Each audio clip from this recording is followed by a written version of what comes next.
And welcome to Forked Tongue Politics. Today we're going to talk about Hurricane Katrina, and we're going to talk about weather control. The idea of artificial weather modification is something that makes most Americans laugh, even though it is taken quite seriously by the Boston Globe in their article, "Don't like the weather? Change it." And it is also taken quite seriously by Scientific American magazine.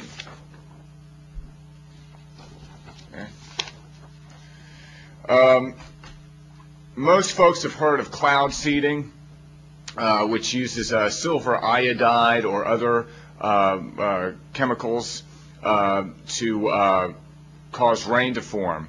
In civilian life, AWM is much more than cloud seeding these days. For example, Nissan uses a sound cannon to keep damaging hail away from its factories. Right there.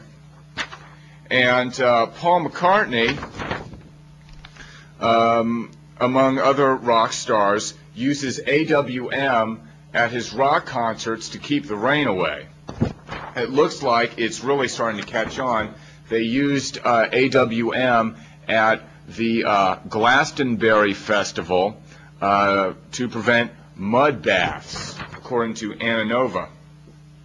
Of course, this is big business too, and a Russian company called Elite Intelligent Technologies Incorporated even advertised weather made to order. It was its corporate slogan and appeared on its business cards.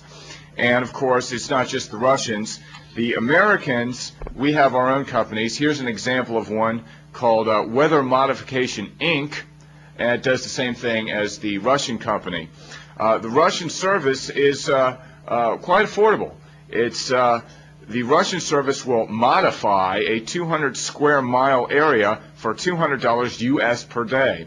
TV weatherman Scott Stevens admits he sees artificial weather modification all the time in cloud formations. He'll see right angles and geometric patterns that are not natural. And of course, the Chinese are in on the act too. China rainmaking creates storm, according to the BBC.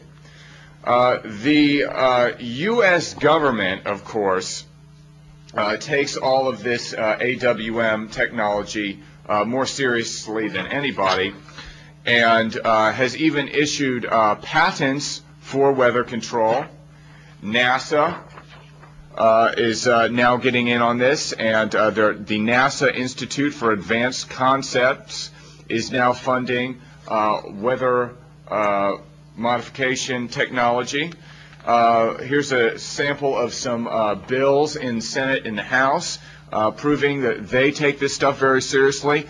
H.R. 2995, House Resources Bill, is to establish the Weather Modification Operations and Research Board. Okay. Senate Bill 517, a bill to establish weather modifications.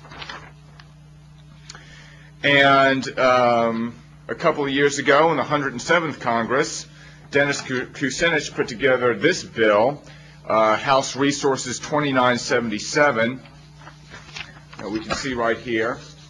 And in the highlighted areas, we'll see that the bill clearly calls for such terms include the whole thing is a bill to put regulations on all sorts of controversial weapons like space weaponry and that sort of thing.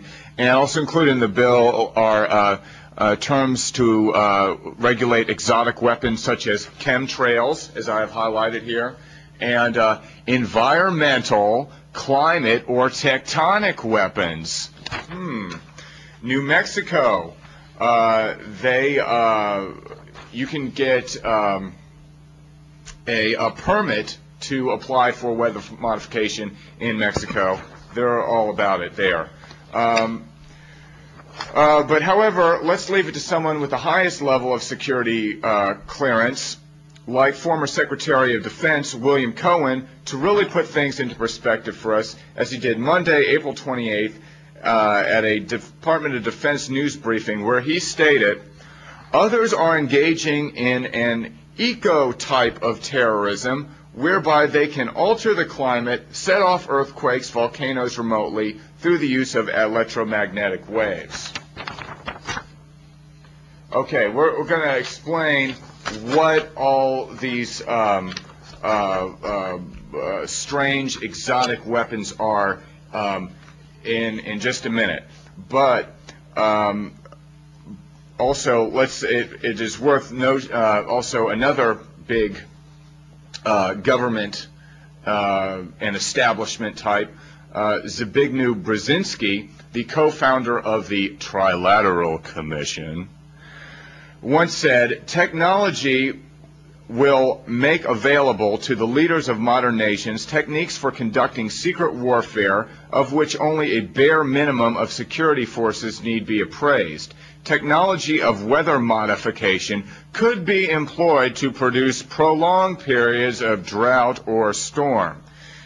Now, of course, news of military use of conventional weather weapons, such as Russian pilots to make rain stay away at military parade, like this article here from ABC Online.